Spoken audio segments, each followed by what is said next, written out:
Formal lang inihayag ng administrasyon ang mga tatakbong senador para sa 2013 elections na ginanap sa makasaysayang Club Pilipino sa San Juan City.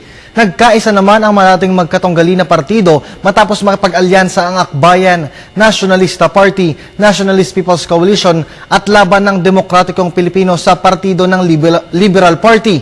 Kabilang sa mga tatakbo sa ilalim ng Liberal Party ay sina Senador Loren Legarda, Senador Francis Chis Escudero, Senador Alan Peter Cayetano, Senador Antonio Trillanes IV, Senador Aquilino Coco Pimentel III, dating Senador Maria Ana Consuelo Jambi Madrigal, dating Senador Ramon Jun Magsaysay Jr., Congressman Cynthia Villar, Congressman Juan Edgardo Sani Angara, dating Congressman Risa Ontiveros, MTRCB Chair Grace Polya Manzares at dating National Youth Commission Chairperson Bam Aquino.